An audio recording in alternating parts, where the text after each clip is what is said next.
You basically are a millionaire at the end of the year. That's right, yeah. Go from 5K to like... From 5K to $1 million in a year. Me and my buddy, we making all of this money. Yeah, I know it's rude to be bragging. They never catching us lacking. Me and my buddy. Alright, welcome for joining us, guys. This is the inaugural Table 1 podcast. My name's Justin Young. This is... I say my name? Yeah. I'm Art Parmann. There it is. He's got it right. But... I don't know, we're just going to sit around and talk some gambling, some poker, and some life stories, and hope you guys enjoy. That's right. And for those that don't know us, we play our own reserved game on Table 1 at the Aria. We organize games weekly, daily, depending on, who we know that's in town, all that jazz. Yeah, it's a fun game. Drinking's encouraged, as you can see. But it's more about having fun, just trying to get away from the robots, the hoodies, the sunglasses, the earbuds. Just trying to get away from the monotony of normal poker these days. Yeah, make poker fun again. I think we coined that. So what should we talk about? Honestly, I thought the first thing we should be talking about is, how we each got into poker and why we decided to love it so much. And hate it sometimes. That's a good place to start. Yeah. I guess I'll go first. I started playing in Virginia online. That's my hometown. Well, since I was in third grade. And just classic moneymaker boom. Did well in some tournaments, which destroyed my life. And also improved it at the same time. But played online for a bit. Moved to Vegas at the ripe old age of 21 and 3 months. How long were you playing online before you turned 21? I started at 18, totally, legitly, legally.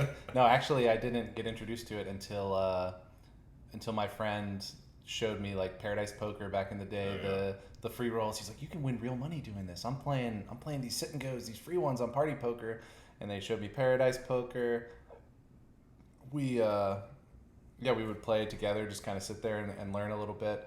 He lost interest pretty quickly, and I was fully devoured by the clicking buttons and possibly winning money. That was probably, I think it was like end of the summer after I graduated high school. So it was like, I was 18 and a half. Yeah, no, it was 2005 because I am regular aged and you are old. That's true. But no, yeah, I got into it on Paradise Poker, swiped my dad's credit card and put some money on. Did he know about it? He did not know about it. Sorry, Dad. I put the money on a few times, and 50 here, 50 there, and then I think I had saved up some money, and I put on 1,000, and I just I never had to redeposit after that. I ran it up to, God, I don't even remember how it started. Thought of myself as I couldn't do well at the 25-cent tables, so I moved up where they respect my raises at the 1-2 no limit. Right. Yeah. And that went well. I knew it. I was a genius. They folded sometimes, yeah. And they always called when I had it, which was nice too. So I did that. I did that for a while until I found Poker Forum, liquidpoker.net. That was my classic stomping grounds. It was like StarCraft crossover players that were learning poker, and it was a good community of guys that were all trying to help each other get good at poker. So you didn't read books or anything? It was just all through talking to people and trial and error? So I bought a couple books, but mostly no. I would just go on the forums and try to figure out what other people were doing. And then it was a good spot to brag post when you had a big win, where you called someone down with ace high or something, and you're like, look at this hand, guys, I'm really good at this game. I did that for a while, but I was also going to college for my first semester. 2005, 2006. I was going to college for 6 months, wasn't taking poker too seriously. Do you even know what your major was? I thought that's what you were going to say. I was going to be a political science major. I had ideas that I could be a good lawyer, but Not really sure about that so much anymore. Imagine this guy representing you. He's the only thing standing between you and 15 years. Officer, listen. He was asking for it.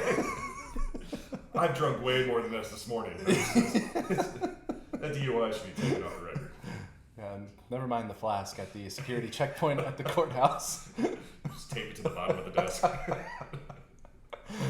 Yeah, so I thought I'd be a lawyer. I started playing some college home games, like free roll, $50 buy-in, $10 buy-in, stuff like that.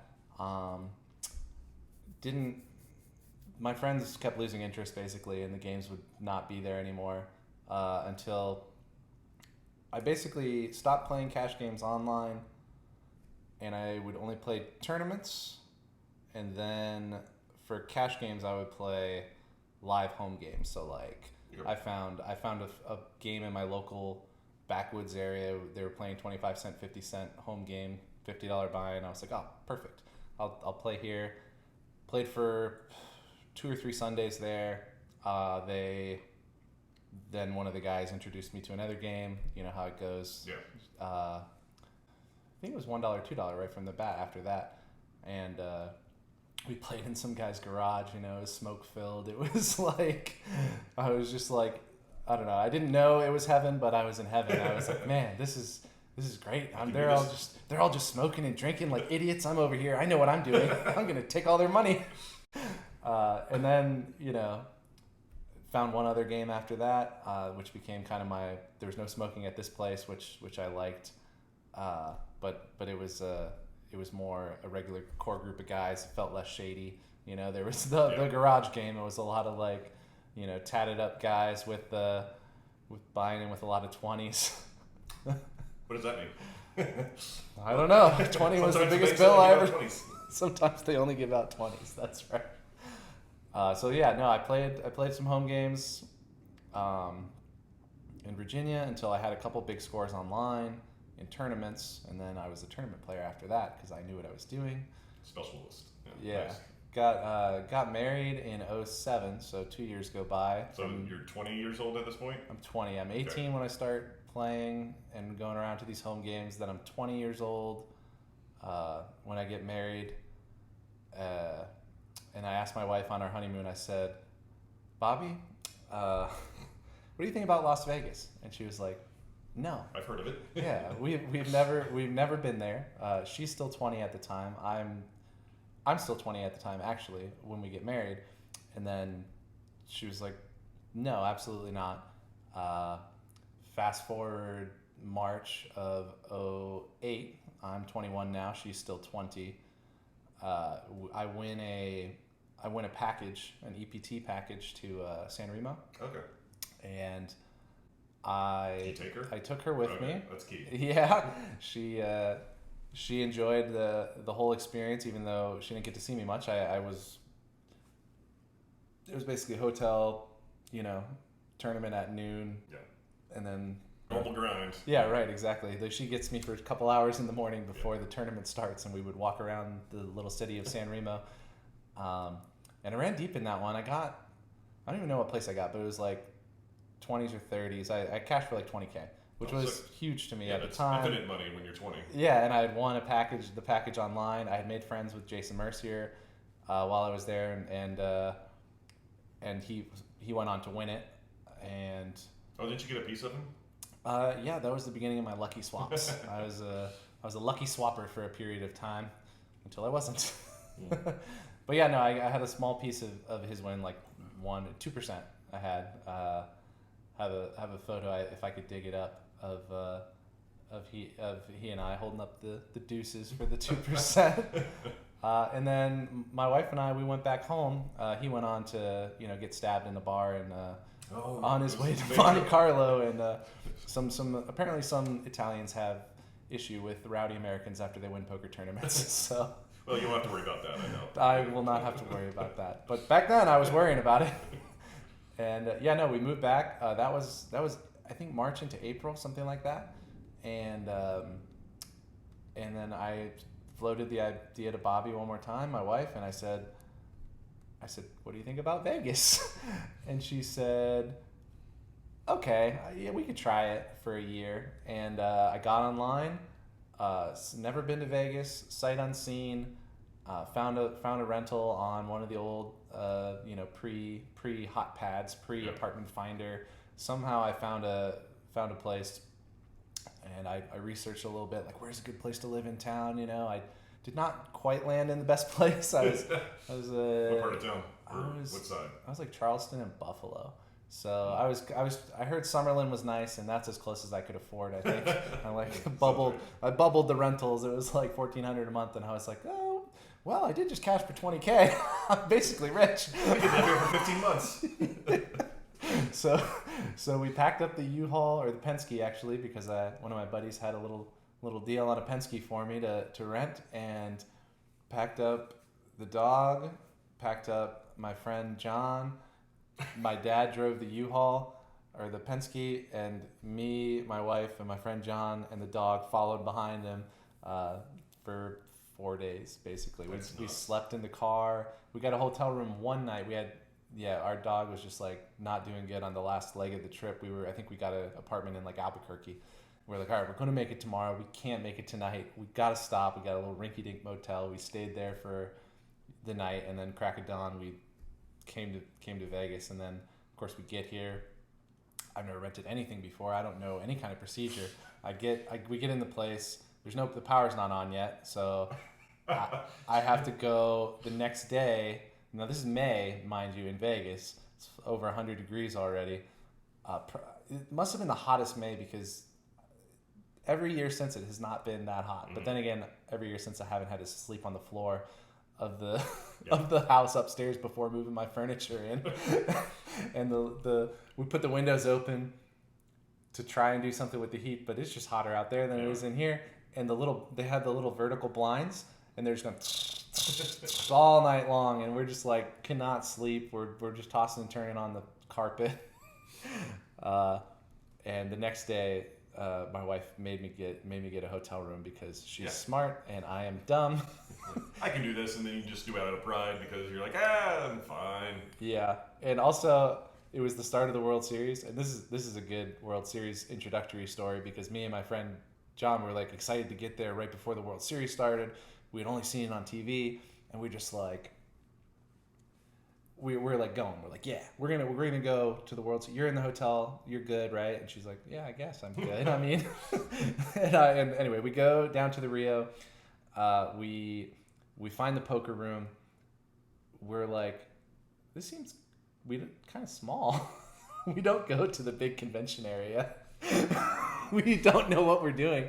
We just parked in the parking garage, walked over to the poker room, and we found... There's like 6 tables. Yeah, 6 tables. We sat down and played 2-5 no limit, thinking we were, hot shit. That's the biggest game they had going. Yeah. And at the World Series. So. That's right. We're at the World Series, baby. I'm like, this is a little overhyped from what I've seen on TV. It's not. Where's everything else? Anyway, we played for like 4 hours. Can't remember if I won or lost. And then went home. And then the next day, we figured out what the hell we're supposed to do. It probably helped you as well. I just can't believe it took a whole day. So what was your bankroll when you came out? Or was it just like the 20, like, would you have like 20K plus like another like 10 or something? Or Yeah, I had 20K. My plan was to play a couple of the tournaments. I had a small network of friends from my poker forum days. And so I played a couple tournaments. Oh no, actually, I did play a couple tournaments. I bricked them.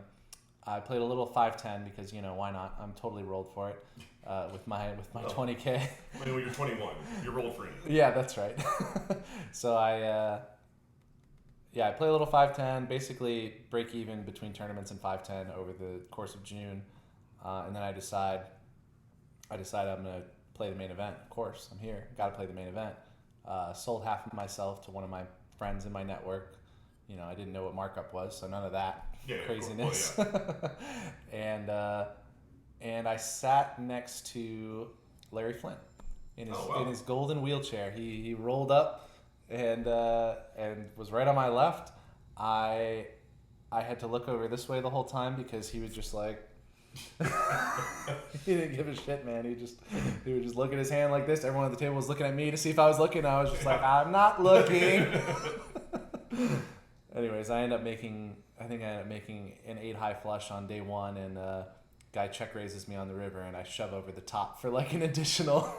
Poker exchange. Additional. In 2008 or whenever this was, that seemed very reasonable, by the way. Yeah, I was like printing. He was gonna have top pair a lot. Yeah. Trapping me the whole way. Right. So I got stacked in that hand to go out. I was kind of sad. I lost 5,000 in one tournament. That was like a quarter of what I had. I was a little dejected. And then I basically putzed around. I never played 2-5. I always played 5-10 after that. I was just looking for like my new home. And I played at Bellagio. I played at the Wynn, pretty much just back and forth between those two places, and then I just waited for like tournaments, and I was playing online tournaments at the time too. Yeah, that's right. They were still legal for a while then. Yeah, and I was holding my own there. I had a couple big scores back in the day, but I can't remember when they came, like in that sequence. I think I met you actually in this first year in October. Yeah, if you remember. Caesars, if my memory's correct, anyway. Yeah. It was Caesars. They had a big series, 1,500 or 2,500 buy-in. I used to love that poker room. I really did. Oh God. I thought that poker room, the poker chips, those dirty fluorescent like chips or whatever they had. I recall, yes. I like those. Totally clay with the gold lettering and all that. Yeah, beautiful. But no, so I played that tournament. Made the final table. I believe Michael Phelps was in that tournament. It was that tournament, yeah. Yeah, and I think he final table too, didn't he? He either final table or he got like 10th. Like okay. I think he got somewhere between 9th and 11th. I'm pretty sure I busted him. If I recall, I busted a lot of people that tournament, and he was one of them. And this is actually, I think this is the first tournament. So I bricked my tournaments I played during the series. Didn't really play anything else. This is my first cash in a live tournament other than San Remo. Yeah. And I ended up winning the tournament. So, but we were at the final table together. I think when there was 4 or 5 people left, we had played a couple small sessions at 10-20 no limit because I had taken some shots because I was an idiot with I'm smart, so I took some shots. And there was a handful of people left, and you were like, or I was like, do you want to swap? I think I said it because I was like still high off of like knowing someone in Vegas. I'm like, I got to swap with this guy. He looks like he knows what he's doing. 2008, I think we all knew what we were doing if we played hands and to the river against other people. No, so we swapped a small piece in that one, and I think I owed you a couple grand for cash for like it was like 80K, 80 or 85K. And yeah, that sounds right. I think I got 4th or 5th in the tournament. Yeah, that sounds right. Yeah. You were out shortly after the swap, so yeah. You made a good trade. I was sad, but then at the same time, pat myself on the back. I remember, I went and go get a drink, and I came back in, and I watched the rest of the final table because whatever that 5% or 3% or whatever we swapped, like that just meant the world to me. I was just like, oh, I'm gonna get rich without doing a damn thing. Passive income, baby. this swap thing is great. This is what they talk about. Yeah, that was great. So that was the start of our friendship, I think. Like I paid him for it, basically. Paid him to be my friend. It's all right. Yeah, so I won that tournament, and then I think I didn't really play many tournaments again. Because now I was rolled for 10-20 for sure. Like I was totally rich and wealthy. At least 80K. Yeah, exactly. Well, that's 80K. that lasts a long time in 10-20. Yeah. So so I had that 80K. Who knows what was left of it by March or April of the next year? But I finally cashed my second tournament, and that was the Wynn Classic, and I won that one as well. My first 2 cashes in Vegas, I won the tournament. That's the worst thing for you. Just this young 21, 22-year-old getting to Vegas and just be like, oh yeah, poker, it's so easy. This is great. Anyways, won the second tournament I ever played. Never won another one since. Wait, is that true? That can't be true. It's definitely true. Maybe online, but live, definitely not. Well, as someone that backed you for a handful of years, it definitely seems true to me. But I just thought there was some success between that and when I started backing you. But I guess why would you need backing if you kept on winning tournaments? That's so, right. Especially with it all makes sense now. Especially with my healthy bankroll management. Yeah. So that happened. That's true. How'd you get into poker, buddy? I don't even think I've ever heard your origin story. Let's see here. We'll just go back super young. My whole family played games growing up. It was an obsession of my dad, my brother, myself, even my mom. Just backgammon, gin, chess, hearts, spades. He wasn't a family member, but we considered him like a brother or whatever. Our friend Mike Whitley would come over after my parents got divorced, and the four of us would stay up all night just playing games, cribbage, just everything. Anything we'd get our hands on. Even the divorce, long game of hide and go seek. Your father.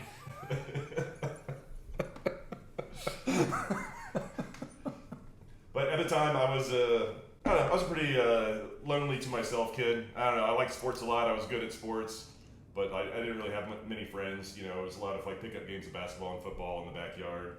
So like at night, I didn't have anyone to hang out with. So it was just me and my dad basically playing games. And when my brother was around, or my buddy Mike, or our buddy Mike, we would just sit there and play games all night, every night.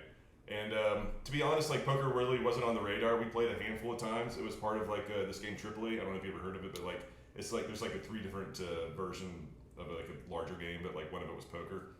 So my dad lightly like taught us how to play, but like 5-card stud type stuff, like not like Hold'em or PLO or anything like that. Okay, so it's like mixed game, but not. It was we played 5-card stud and 5-card draw, and like that was literally it as far as it came to poker. Okay.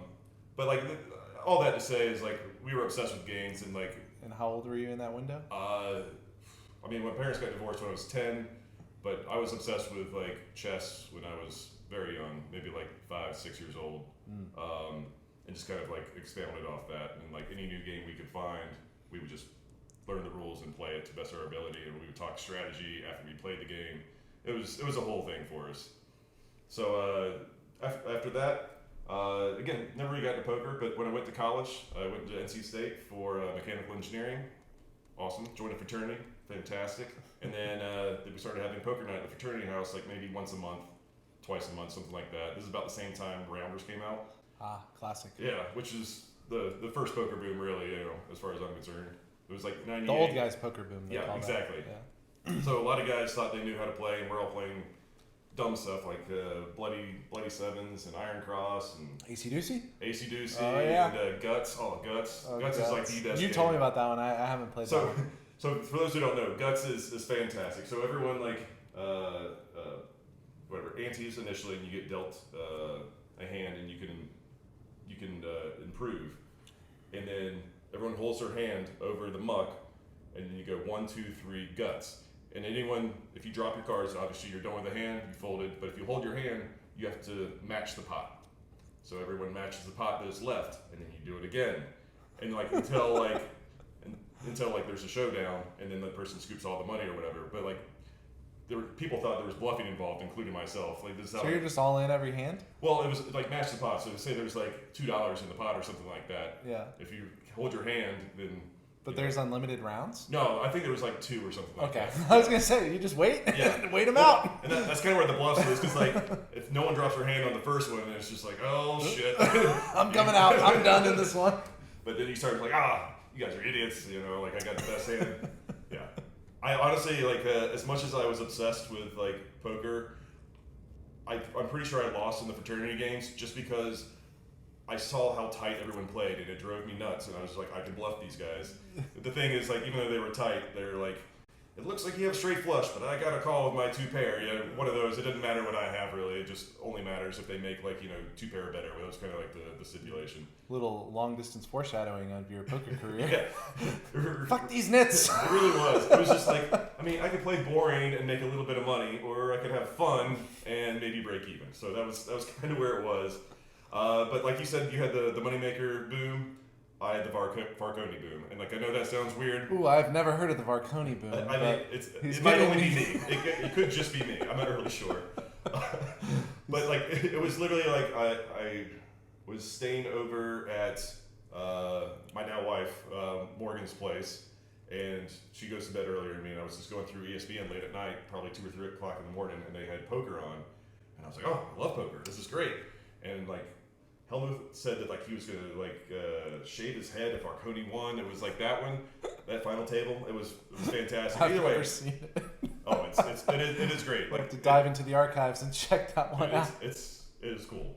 So either way, like it's one of those like before whole cam stuff too. So like it wasn't as quite riveting or whatever. You would just see like someone go all in. The announcer's like, "Oh, he went all in. What do you think he has here?" And it's just like, "Oh, probably aces or kings." And because back then, like that's the only thing people went all in with. Sure. But either way, like I watched it and like I didn't think Barkany played very well at all. Like I'm judging him. I was probably drunk and high, like at the age of 20, just be like, I don't think he's very good. I could take this guy.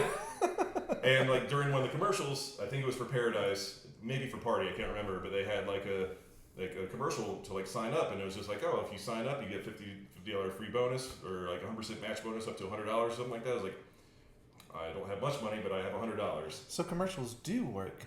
Speaking of, table1.vegas, there's a sign-up sheet on there. You just go to the website, sign up, and then you'll come get a seat with us at Table 1. We'll give you a 100% bonus up to $50. It's up to 50, definitely, to spend at Javier's or anywhere that you want. Posh Burger. A lot of good places. Yeah, seriously, you sign up, I'll get a ding on my phone. You can put all your friends on there too. Yeah. Just I'll get dings constantly on the old hip top, also known as a phone pocket. Anyway, carry on with the story. Barconi sucks. You're great. Well, yeah, I thought I was anyway. So I get on there and just taking advantage of every single free roll I could. Like trying not to touch my $50. Honestly, like I got like a limit free roll tournament, like where first place was like $100. Well, that's a game within itself, right? The bonus whoring. Yeah. Back in the day, Man, yeah. there were so many sites making so much money they could just give you. I didn't even know about rakeback ever. I never had it. But yeah, you just bloop bloop bloop bloop bloop.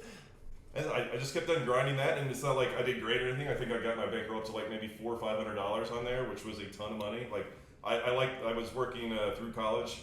You know, $15 an hour, which was plenty back then, honestly. But like, I drank a lot. Yeah, drank. Definitely doesn't Stop. drink I now. definitely stop.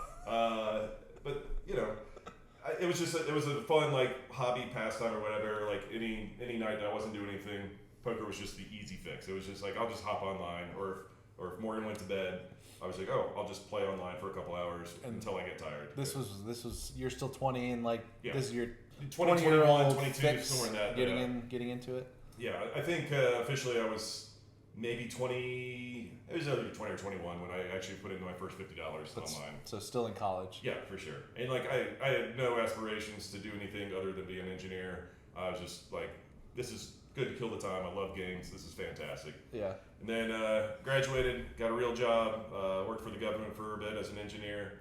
But Morgan still had one more year left of school, so she remained in Raleigh, and I moved to Cherry Point, North Carolina, or Morehead City, near the beach of North Carolina. And I was by myself. Like, it was literally, I'd go to work, I'd go to the gym, cook for myself, and then play poker until I couldn't keep my eyes open anymore. Then I would set an alarm for like 4 o'clock the next morning, play poker until I had to go to work. I left work at like 6:30, so I got another like 2 hours in, and then I just repeated it every single day for like a long time. And I wasn't playing big. I was playing like just enjoying it. Poke till you can't Yeah. poke no more. I think it started like 10 cent, 25 cent, or like maybe $1 or $2 limit. And back in those days, in party poker especially, there was no such thing as like 2-5 no limit poker. Yeah, I think 3-6 was the for you. You're older, Yeah, so you were. Sorry, it's a theme. He's old. For me, it was 3-6 was the big game on Poker Stars when I was coming up. And actually, your thing reminded me that when I had like one computer class when we were in school, and I would spend the whole time just like playing poker while the teacher was talking. I'm just like, my goal is I got to pay for this class. Even though, I had to pay for it by the end of it. I'm gonna make more money than the teacher while she's teaching. Like I gotta play. And then when they would walk around, minimize the screen, and then they like walk back and bring it back up. And I'm just trying to make a couple $100 while I'm here. So to that point, this is funny. Like during my senior project, we had to design something for Caterpillar, and I had a great group, like a lot of smart guys, and they were fun to hang out with. But anyway, like we did such a good job, especially since one of them did a lot of the work. Either way, like I had free time, That helps. and like someone like told me that there was like an online casino, and I was like, oh, okay, I've never done anything other than like poker, like for gambling for money. So I got on there, I discovered roulette, and I played online roulette for like 2 months. I probably lost $100, and I kept on like thinking I had a system, and like, oh well, it lands on like, you know, black twice in a row, can't do it a third time, or whatever dumb like 21-year-old like. These are the people making your heavy equipment, guys. But like it was great, like we all just crowd around and like root together. It was a fucking great time. But anyway, yeah, that was your college gambling adventure outside of poker. I wish I could say that's the last time I looked at a chance game like roulette, and they're like, I think I can beat that, because I know I definitely did for like Caribbean Stud and like, oh my gosh, just blackjack. I thought I was smarter than the casinos were, smarter than math. Figured that out real quick. Justin, really, smarter than math, young. I'm still doing it. My goal now is to like, I know I play video poker or whatever, but like I try to outdrink how much money I lose in the machine. Which That's is great. smart. That's smart. It's a $10 beer sometimes, and you know, if you drink fast enough and lose less, you win sometimes. And sometimes it's a $600 beer. Yeah. So anyway, I did that for a while, and even when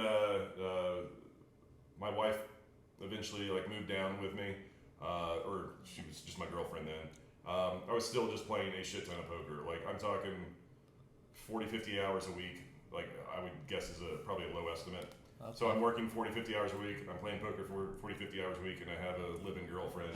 Not much time for sleep. Yeah. And it got to a point, so basically what happened was, it literally happened over the course of like 3 months. I can't remember the exact 3 months it was, but where party poker went from the biggest game they had online was 25, 50 cent no limit, and they increased it up to $25, $50 no limit. And it literally, they would slowly release like these new tables. They're like, oh, come play a 50 cent dollar. I'm like, I'm stupid, sure, just like you did. I was like, yeah, my bankroll, whatever it was, I was like, that's worth it. I would do that, and then like the next week they would just open up a 2-5 table or a 3-5 table, and it's like, yeah, I can do that too. I'm going up the stairs here, baby. And then like 10 and a quarter, and then like 25.50, and like I literally went from playing 25 cent, 50 cents to like 25.50 within 6 months, and it was the hottest I think I've ever run in my life. Obviously, because like you can't sustain that kind of stuff unless you run hot. Sure. But once I got to the 25.50. So what your bankroll went from like? I maybe had like 2,000 or 3,000, and like by the time I got to 25.50, it was probably around like 50 to 100,000. Oh my God, that's a nice run for a college, just out of college student. Yeah, and like I have a great engineering job. Like I think at this time I'm making like 45,000 a year or something like that, so which you're is nothing to sneeze at. But you're not spending like any of your poker money. No, like it's like I don't have. It's just online. Yeah. Net Teller, shout out Net Teller. Yeah. So I literally I started winning so much, or what I considered so much on there, that I was like, I should start getting some of this money instead of just leaving it all on the account. So I literally, every morning I would just wake up and I would just go to NetTeller or go to the site, and I would just go like $1,000 in my account. And like I literally just got $1,000 every single day for like quite a while. I can't believe I got audited by the IRS. I was cleared up of everything. I was just too stupid to know how to report stuff. I did pay everything. But it's just my internet money. Don't worry about it. It's for the internet. It doesn't mean anything. So around 2005, I decided that I wanted to try to be a professional poker player. 2005. So what to recap, that you started college what year? 98. So I graduated in 2002. Got a job in 2003. So you worked for 2.5, 3 years. Yeah, that's right. But you were also pokering along the way. Correct. Yeah, I was big into it. Even the first tournament I played out in Vegas, I ended up chopping.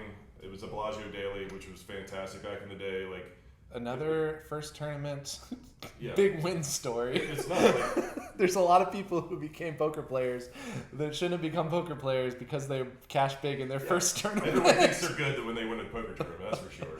Yeah, what are these guys doing? I got king queen. It's always good when a king comes out. But it was like we were just out there. My brother, my dad, we had a couple. My buddy Luke, I think, was out here. we just came out here to play poker, mess around, whatever. And I remember we were at Mandalay Bay playing like 5-10 limit poker, and I did really well. I won like maybe $800 or something like that, and there was a $1,000 tournament at Bellagio. I was like, I'm gonna go walk. Basically getting in for free. I'm gonna walk from Mandalay Bay to Bellagio. Oh no! And this is, it was hot. If anyone's been in Vegas, that walk. There's a reason they call it a mirage. It looks so close. The building's so big. He's like, oh, there it is. And then like 20 minutes later, you're like, it's still right there. Why can't they get closer? It's the exact same size. I honestly think it took me about an hour to get there. I was drenched in sweat when I got there. What time of year was that? I want to say it was like May. Okay. Yeah. Another May in Vegas story. Yeah, actually, I'm pretty sure it was May. So I get in there, late reg. Like I got heads up against this guy. I had him out chip probably 2-1, and I didn't even know what a chop was. And Jack McClellan came up to me, famous tournament director. Oh, yeah, shout out Jack McClellan. Yeah. And he's like, "You guys want to talk deal?" And I was like, "What is a deal?" He's like, "Oh, you guys can like chop and not play it out and like split up the money." And I was like, oh, "I want to do that." And the guy was like, "Oh, what kind of deal?" I was like, "Well, we'll just split it 50-50." And he was like, "Oh, yeah, let's do that." So wait, you had a 2-1 chip lead? Yeah, and you were like 50-50. Let's chop it. Dude, you and I guess I had a little online experience when I won my not my first tournament, but the other one, the win one, because the guy asked me if I wanted to do a deal, and I was like, no, I'm always gonna win here. And I think I ended up like getting a small pair in versus bigger pair like 3 times, and I hit a set all 3 times. and he left so sad. Because I think he had me out chipped and probably offered me even, and I was just like, I'm always going to win. Look how old you are. Look how young I am. You know how easy it is to set when you're young. That's right. Strangely enough, it is easier to hit a set when you're young. So just much for those easier. out there, when you turn 35, 40, it's so much harder. Beginner's luck in poker lasts from 21 to 29. That is true. Just so you guys know. That is true. So anyway, that was after I won that tournament. It was, I think I got it for like 40K or something. So wait, like you that. did the walk from Mandalay Bay all the way to the Bellagio. Yes. Played the daily. The 1K nightly tournament, which just always got like 150, 300 people. I mean, it was just a shit ton of people. And how much was that chop for? I think I got like around 40K. I think I maybe 45, but like it was a shit ton. Like it was big tournaments back then. Yeah, 1K tourneys paying out 80 basically every night. It's crazy to think about like how it's changed the other way, but like during those times, a lot of the people I talked to, the pros, they wanted it more extreme. They wanted to pay like 5%, 2% of the field, and they wanted it like 80% to go to first place and nothing else. So a lot of them wanted it all or nothing. And it was just like, at the time, I was like, oh yeah, this probably makes sense because I won the only tournament I ever played. Yeah, I was like, I wish I would have got more. I like more. But like now that we're on the other side of it and seeing like we're paying like 12, 15% now, and like it's a flatter scale. I think we've both gotten second or third before, and it hurts. It's a little first world problems to say, but man, you don't think I just won 100,000. You think I just lost 100,000 when it's double. It's such a weird feeling when like you go out with friends to celebrate your big victory of getting second place or fifth place in a tournament. You're like, oh my gosh, you just won 50K. It's like, I did not. I lost 150K. Yeah. I already had 50K locked up. My beer is half empty, motherfucker. But that's why tournaments are a motherfucker. They just are. Like I love them, but like they are a motherfucker. I love them. I used to think this is my life. I'm going to play tournaments all the time. I'm going to have all the glory. And then I realized these are just fun lottery tickets. Yeah. You get to play them, and someone's got to win. It could be you, but it's not you. That's true. And I've been so much happier the last probably like 3-4 years treating, like you said, treating tournaments as a luxury, like a chance to do well, but like basically treated them as lighting money on fire. Like knowing as soon as I buy the ticket, it's the money's gone, and I just want to go have fun and give it the best chance and try not to get upset. And dude, you're so right, because I mean, this is more of like a family thing for me, but like my wife is a teacher, my kids obviously are school-aged kids, and they have the summers off, and like that's the time you want to be grinding tournaments. And like I used to just like, I gotta play all these tournaments, I'm gonna give something up if I don't play it, I gotta be there to collect. And I spent a lot of years not collecting and also missing out on family time. So it's just like now life is so good that we have our game and we just like play on our terms. Sure, we're playing maybe a little bit late at night, but we're not playing like as often, you know. And Right.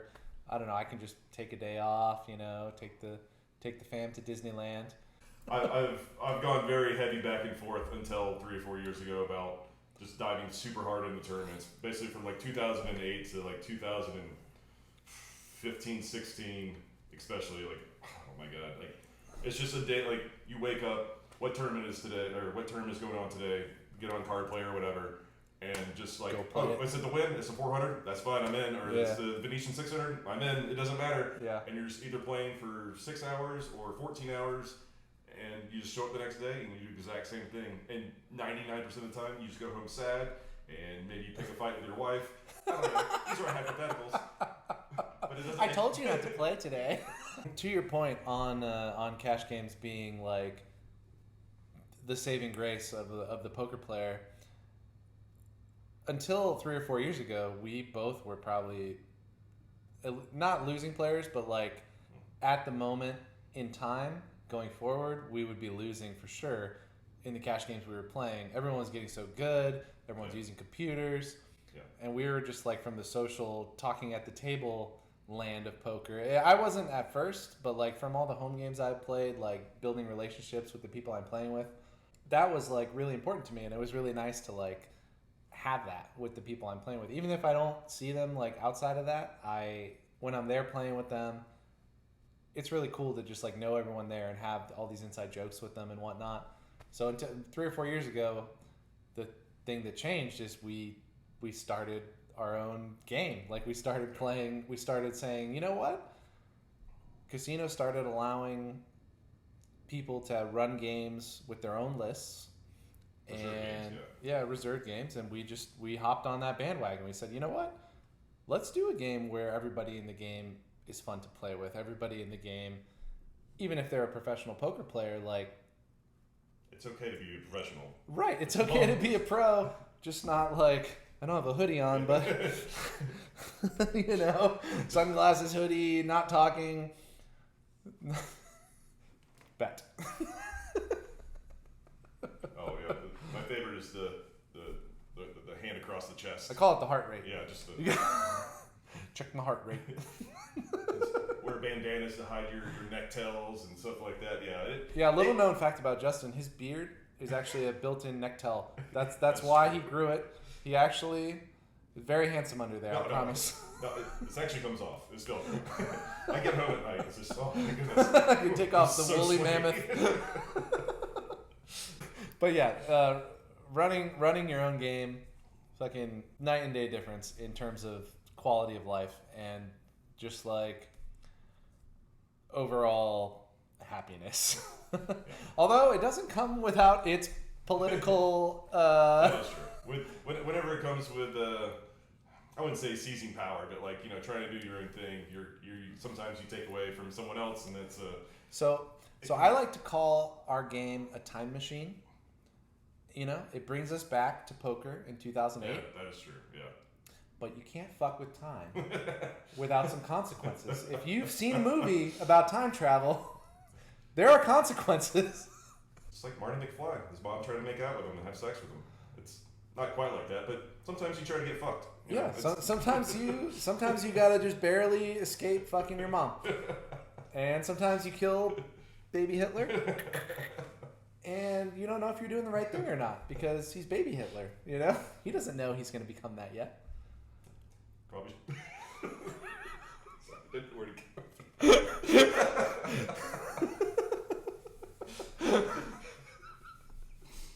It's okay. We can edit out the baby Hitler stuff. Or leave it in. Well, no, I don't want any Hitler fans on watching our show. Well, they won't be watching it. We killed baby Hitler in this example. Or we didn't, depending on your moral objections. Yeah. Well, yeah. To that point, though, Germans kind of helped ruin poker a little bit for everybody. They did do that. I don't know. I can't speak for Art. Hold on. I'm half German. So, careful. You got it. But I assume it's your bottom half. I have the Polish sausage. Hey! Polish sausages are bigger than regular sausages. You're right. So either way, I'm going to go backtrack a little bit. But after I won that tournament, I still, in 2004... Oh yeah, you're so old. Your story is so long. I'm almost to the end of where like I stopped becoming interesting, I promise. Okay. But like 2004, so I have like 40, 45K or whatever. And this is before like the stakes move up as far as the, 25 cent up to 25.50 or whatever. I was like, I've always wanted to play the main event. I'm going to play the main event. So I set aside $10,000 thinking this is the only time I'm going to play the main event. This is back when I was at Binion's. I plan it out and I'm so excited to play. So I go down, I stay at El Cortez, and this is before Fremont Street's built up or that section or whatever. So you stay there and you still have to walk like 3 blocks through like abandoned like lots and like. It's long, but it's no Mandalay Bay to Bellagio. No. It was a dream walk. But like it was a very scary walk, like, especially when you have $10,000 to buy in the tournament. So I buy into the tournament. The night before, I actually play like 20-40 limit like almost all night, just because I was just having so much fun. Like I just thought it was the coolest thing in the world, and it helped that I was winning. But either way, I get in the next day, and anyone that's ever played in like Rio or Bally's or Horseshoe or whatever, the tables were from like me to you, like like everyone's chairs were basically touching.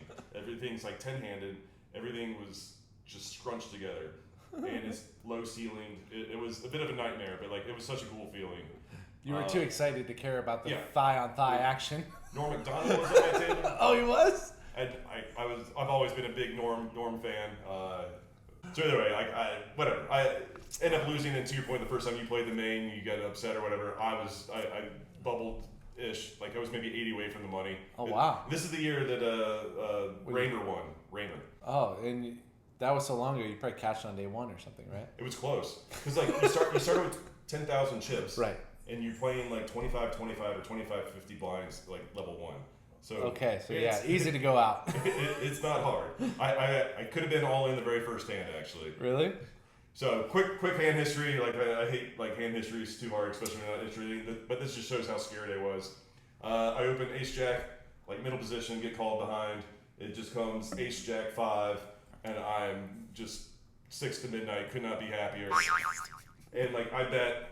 And the guy raises, or the guy calls, and I was like, this is nice. Turn is a jack, and I just elated. I probably bet like 500 or something like that, and he made it like 2,000, and I shit my pants. I didn't know what to do. I'm on the second boat.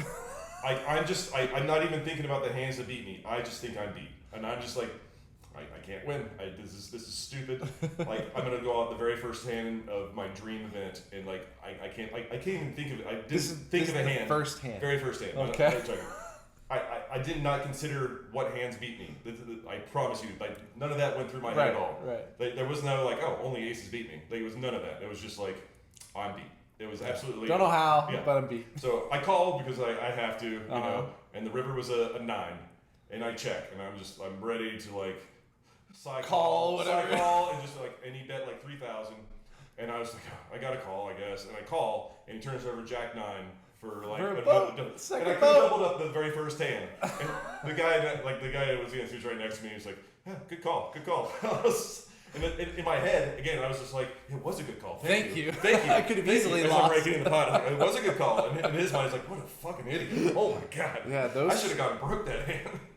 Those chips, that could have elevated you to cashing that year. For sure. But anyway, I ended up semi-bubbling the main event, and I was devastated. It was a long walk back to Cortez. What year was that? 2004. So Moneymaker had won. Moneymaker's 2003. You played the Raymer year that he won. Yeah, right. And that was the last year. That was your first first solely year. At Binion's. Okay. Yeah. So it was fun. It was a great first experience. But all that being said, like I honestly thought that was the last time I would ever play the main event ever again, at all. Fast forward to where I started. Because you still had a job at that time, right? Yeah. So you just flew out just for this. Yeah. And you played a little Vegas session, and then you played the main event. And then flew back. Yeah. And then flew back. It was I had some buddies like that were out there as well to root me on and gamble with as well, but like yeah, it was a short. I want to say maybe I booked it for another like 2 or 3 days after that, just in case I ran deep or whatever. Yeah, sure. But the Remo year got a lot of TV coverage or whatever, and it was a lot of fun to watch. But it was a little heartbreaking to see some of the guys I played with and see. You're like, that guy sucks. That guy sucks. They're as bad as Marconi. It was a fun, nostalgic time. I will say that it was great. Oh man, that's such a good story. So Every how day. long between your main event, almost cash, till you moved to Vegas? 3 years. Working as an engineer, built my bankroll up, and like in 2005, I know I want to at least give it a shot. So I'm a bit of a nerd, I guess, when it comes to this, but like I made a list of like 30 things that I wanted to do before I went to my boss and told him I was going to quit to play poker for a living. And just a host of dumb stuff or whatever, but like some of it was bankroll stuff. Yeah, but give me like, some of them. I need to hear some of the 30. uh, The dirty 30. I wanted to put aside $25,000 in like a CD or like some kind of investment thing that I couldn't touch or whatever for a little while, just in case like backup worst came to bankroll. worst. Right. I needed to. I think I had to be vested in. I think I had to work for 3 years to be vested in whatever like a TSP program, Like basically a a retirement deal? program, right? Okay. I wanted to get Morgan's, my at the time girlfriend's approval. Her parents' approval, my parents' approvals. Wow. Yeah, there's some phone calls to be had. What a Southern boy. Yeah. You're from you love Denver, but you're from North Carolina. I can tell. I can tell you asked for the hand. I was definitely raised a southern gentleman, that's for sure. Yeah. That is shout out to my mom. Yeah, sit up straight. I see you slouching. Yeah. Oh, the ghost of my dad would be behind me right now, just pushing my like back forward like this. So anyway, I actually the night that I asked my wife to marry me, like a couple weeks before, I talked to her parents about me possibly like doing poker and asking for her hand in marriage, as you do when you're raised in the South. Yeah. And they were okay with it. They seemed very encouraging. They were definitely excited about me asking her, to marry. We've been together for 5 years at this point. Oh wow. A long time, yeah. Yeah. And living together for a full year. So either way, like we take out to a fancy dinner. We come back, and like during dinner, I was like, "Do you mind if I quit my job and play poker for a living?" And she, without batting an eye, to Morgan's credit, she's like, "Absolutely, let's do this. I can't wait." You get down on one knee, you hold your wrist up. Put a WSOP bracelet on me, sweetheart. Put it on me. Baby girl, put it on me. That's how I picture it went. No, so yeah, obviously she was very happy. She said yes, just fairy book ending when it comes to the marriage thing. But she was so happy, she immediately called and texted all her friends. And we got married a year later, which was all the way wonderful. But like during that year, I basically accomplished everything I wanted to do as far as like my list of 30. And I put in my 2 weeks, or actually 2 months notice with my boss. Everyone knew like this whole time anyway. It was kind of fun last year. Like we actually played. Like there was a group of probably like 8 of us. We played poker on our lunch break for like a year, and then it was kind of fun just because they were like, you're gonna quit and like leave us anyway. But yeah, so I quit my job in 2006. Got married in 2006 and moved out to Vegas in 2007. Just because, I mean, I didn't even have to deal with it much, but like I was just traveling all the time. I thought it was just like I would just play online, play a few home games, and that'd be enough. But like I found myself addicted to tournaments for obvious reasons because I thought it was good. And I was leaving for like a week of every month, going to Foxwoods or going to Atlantic City or going to Tunica, going to Biloxi, going to Vegas. And like it got very tiresome. You just moved where the action was, so you could be home at night. Well, my dream then was to like play a WPT. Like that's all I wanted to do. And so like I would literally. And you're talking to a WPT champion right now. This is the champ over here. The champ is here. I put in my time. I got a nice first, a second, a fifth, sixth. I don't know. I got a bunch of high WPT. I'm really good at WSOP. No. It's so crazy how professional poker players view the summer as a time to make most of their money, and that's when I treat it to lose most of my money. That's gambling time. How many years I've been a professional, I think I've had 2 winning World Series pokers. Wow. That's it. After I moved to Vegas in 2007, I thought I was hot shit. I came out here. I played the 10-20 game every single day. and I was winning, and it got a little mundane, and that's when like stupid Justin started showing up, and it was like, these guys are tight. You can win even more if you just start bluffing. Oh, old Guts Justin. Yeah. He's like, they got straight flushes, but call. I'm getting a call. Wait, and call. Yeah, that's, Guts. Yeah. You got it. Gutston. Yeah, my bankroll went from, gosh, I don't even remember what it was. I had a decent bankroll coming out here. From a pile to a smile. You're just making no money anymore, huh? Yeah, 2000, like the December of 2008. I think it was 2008, maybe 2007 even. I had burned through most of my bankroll, and I remember the last hand I played before I had to like figure some shit out. Dan Bilzerian busted my ass. Shout out Dan Bilzerian. We were playing 25-50, and I had 5K not on the table. Everything else was on the table before I had to pack up our stuff and move back home. You had 5K? I he busted think you? I had like 10K on the table and another 5K like in my box. Oh, okay. And like after that, it was quits. It was just go back, be an engineer time. So you're down to your last. So you got 10, 15K. I have 10 on the table. 10 on the table, 5 in my box. Uh-huh. A very lonely, sad box. But like basically, we played 10-20 every single day. But when certain people like Biffer, Bilzerian, Kerry Katz, even like these are legendary names to everyone now. But like we treated these people like the biggest fish in the world. Super VIP. So like we would bump up 10-20 to 25-50 because we knew they wanted to play bigger, and we would all fight to get seats like chumps. So either way, like the game's great in my opinion. Basically, it's just a bunch of pros and Bilzerian, and like who's the most winningest pro of all time? Yeah, exactly. According to him. Yeah. Which might actually be true. I don't know. I That think after it a could little be true. after a little experience in the reserve game, private game world, It could be true. I would not. Yeah, I would not bet against his recounting of being the biggest winner in like poker history from like the 2000s, early 2000s. I completely agree. For what it's worth. Anyways, so you got Bilzerian, you got Blitz at the table. So it's a bunch of pros and Blitz. He puts a straddle on because that's what he does. Not to mention he sits with like $250,000, like, and everyone else is sitting between like 5 and 15 because we're all scared little. Yeah, you know. Well, for you, that's just all you had. Well, yeah, that's true. But even the days when You're I not had scared. You had your biggest piece of your bankroll on the table by comparison. Net worth wise, you were the most aggressive. And he straddled. There's a limp. So quarter 50, he's got the 100 on. Yep. There's a limp. Oh, you remember this hand? Oh, 100%. Let's go. I mean, this hurt my heart for years. It's stuck shit. with me. A limp, another limp, and I'm under the gun +2. Okay. And I have 2 black aces. I limp because I'm a fucking idiot. This actually sounds like how you typically play now. Actually, it's very true. You haven't changed one iota. So it gets limped a few more times. We're playing 10-handed again back in the day when that was a thing. Yeah, because Dan probably got the 10th seat. Yeah. And obviously I limped because I was pretty sure either someone's going to have a good hand and try to ISO all these limpers, or Bilzerian's just going to say fuck you to everybody and just kind of go nuts. And also, to your credit, like, great game selection in the first place, being in the 9-handed game without Blitz, with 10 of your 15 on the table.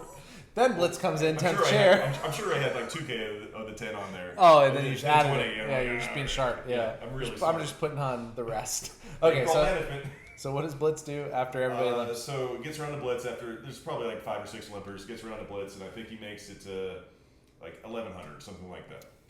So which obviously dream scenario for me. Okay, yeah. 11x, the blind. Okay, yeah. Then goes fold is to me. I have black aces. I'm like, this is fantastic. $1,000 is a lot of money. Not to mention all some dead money. I'm just gonna make it like, I think I made it 3,300, exactly like a third of my stack. Okay. 3,300. It all goes around to Blitz, and Blitz is just like, you know, I honestly think he said this. It might be made up, but he's like, how important is this money to you? And I'm fairly certain I was completely honest with him, and I was just like, it's quite important actually. And he's like, okay, cool, I call. Okay, cool, I call. I love it. It comes 9-7-6 all clubs. And you got black aces. I have black aces. This is a pretty good spot. Before the flop comes out, though, Blitz is like, tell you what, I'm going to check dark to you. And I was like, okay, before the flop comes out, I was like, tell you what, I'm all in. I mean, I guess it's whatever, but it's so funny. It's like all your poker money in the world. You're all in dark. He knows you have exactly aces, probably.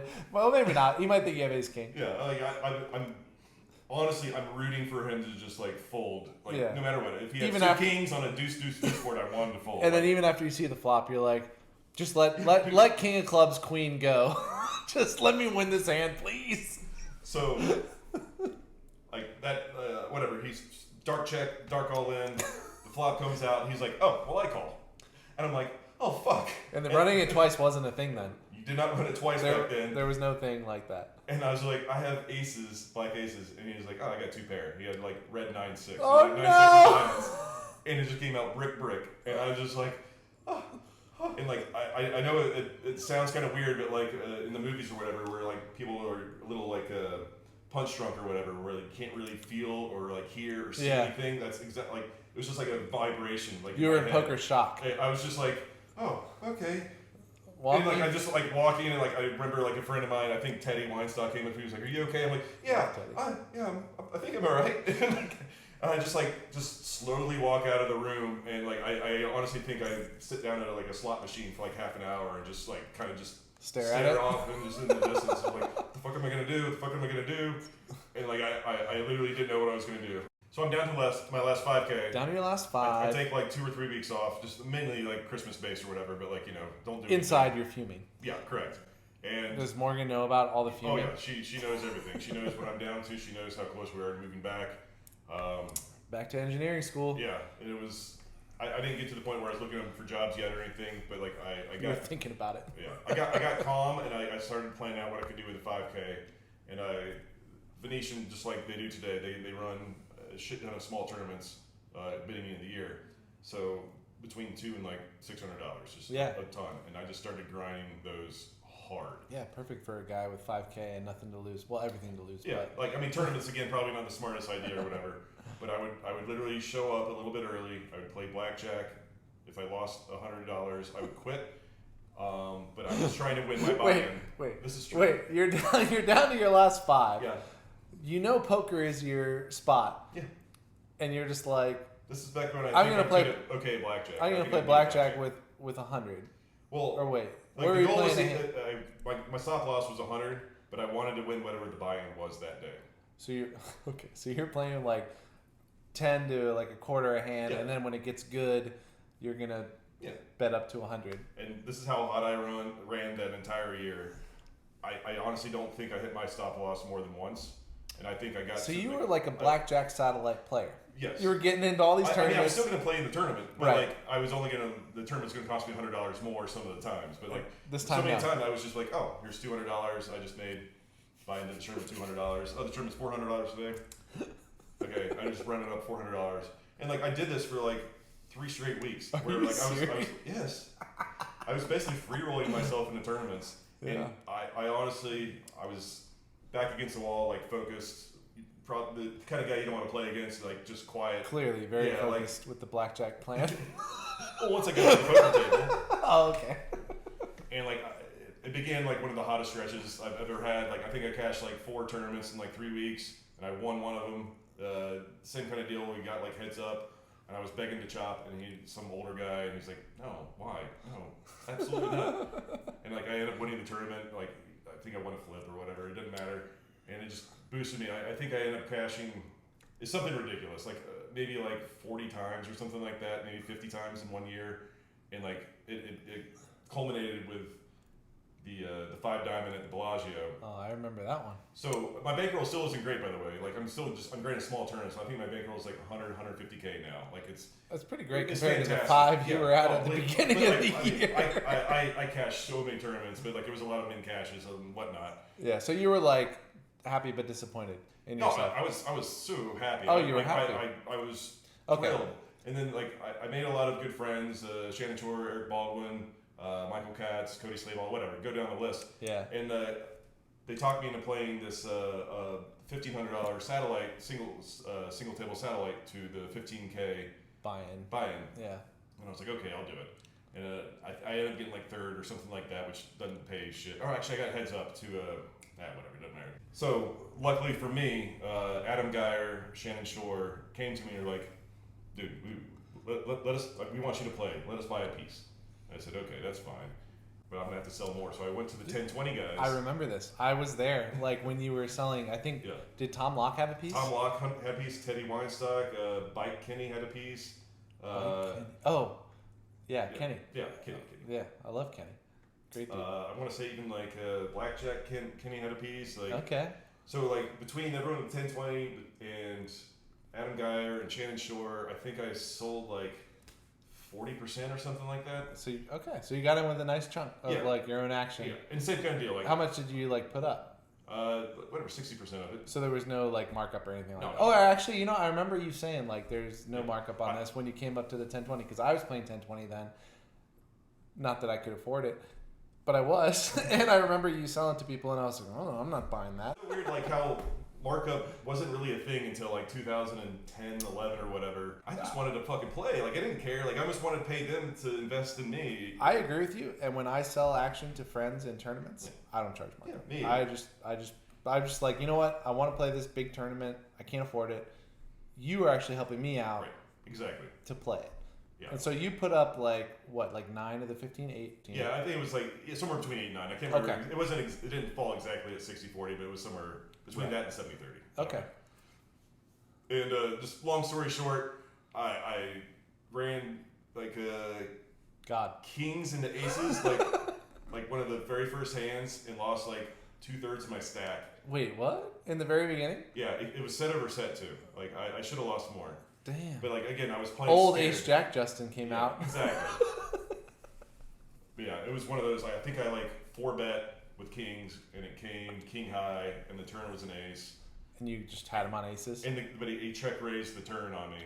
Oh, and he just didn't go all in on the river. I was just like, yeah, what? Hey, you didn't go all in on the river. Yeah. So whatever. And I go back. The 1020 still running upstairs, and I go and I tell him the hand history, and like Tom Locke is like, Justin, you got this. It's okay. Like.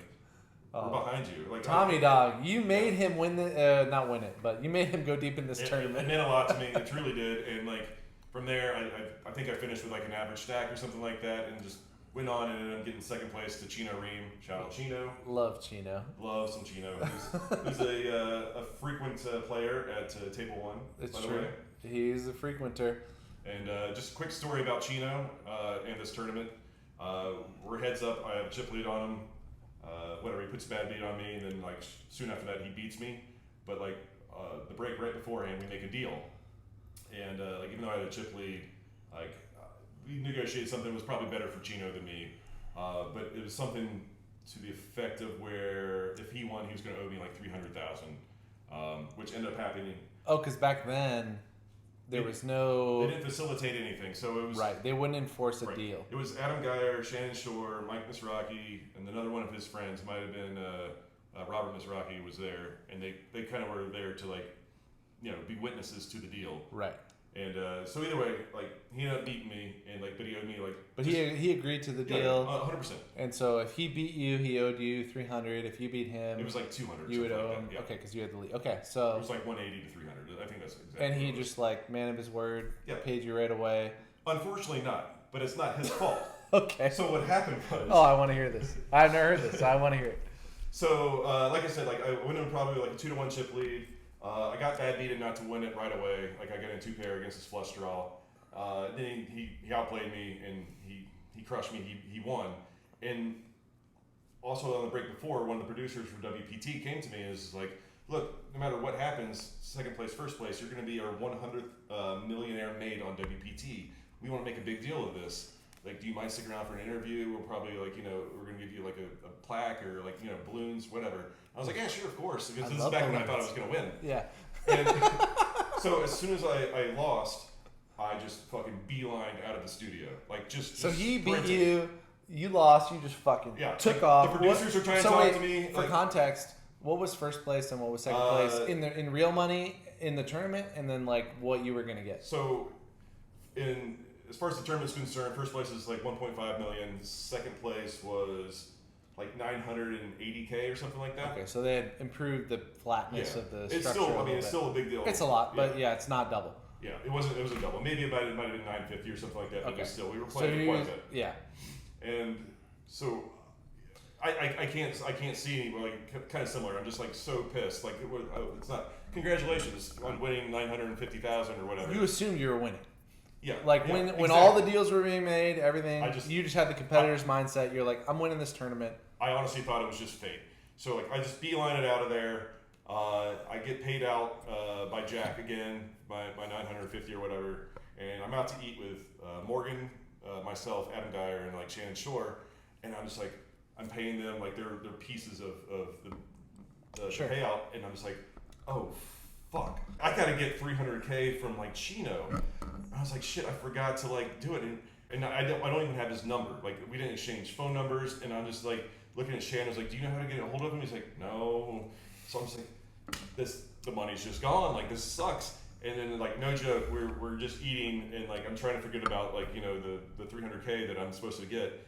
And Chino comes up to me maybe like 20 minutes later, and he's just like, at the restaurant? Yeah. He's like, dude, I've been looking everywhere for you. No one knew where you were. Oh like, dude, like here, and he just like gave me like a bunch of cranberries.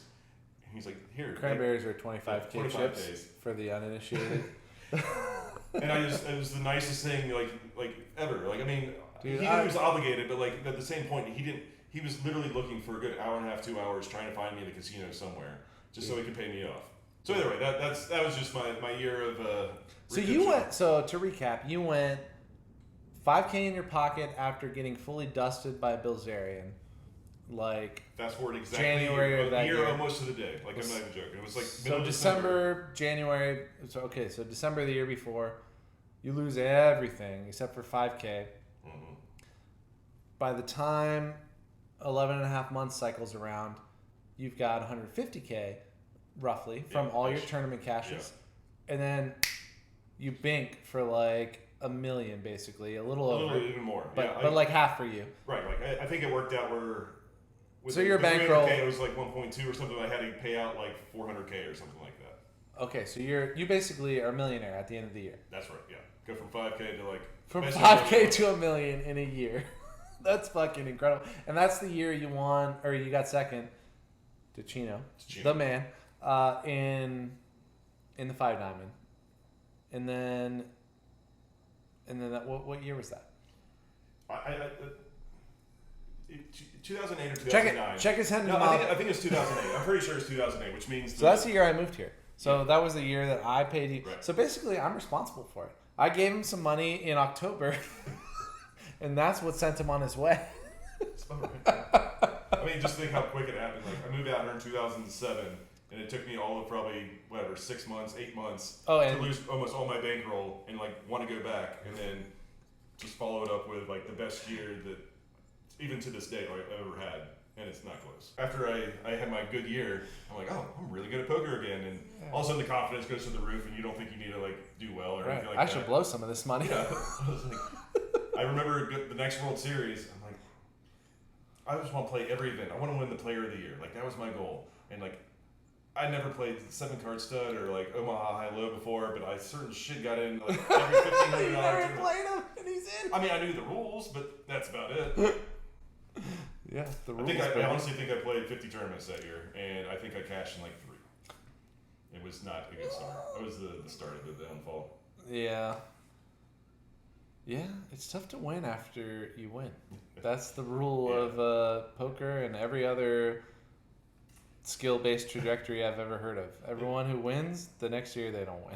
The thing is, like the reason why I won that year, or the reason why I think most people win in poker is because not because they're lucky, it's because their back's up against the wall, or like they're super focused and they're super intent on winning. This is specifically like tournament poker, I think. And then after a good score, a good year, then all of a sudden it's just you don't have that pressure on you anymore. Like now it's just like I'm good. You're not hungry. I deserve the money instead of I don't need to like. There's a difference between like you go from hard for the money to deserving the money. Go from hungry to expecting. Exactly. Yeah, And you're right. And every time I'm on the other side of it, I'm like, oh, well, I'm never gonna do that again. That was stupid. And I think it's happened probably 3 or 4 times since then. Like it's inevitable. It's always inevitable. If you get money, just gotta give it away. Gotta dust Socialist it. program. That's all. That's right. That's right. Okay, I think everybody knows us now. Should we wrap it up? Yeah, let's just wrap it up. Hope you guys continue to follow and subscribe. Make Art's pants vibrate. My pants will vibrate for you. But until next time, guys, thanks for tuning in. Yeah, cheers. Me and my buddy, we making all of this money. Yeah, I know it's rude to be bragging. They never catching us slacking. Me and my buddy, we working hard for this money.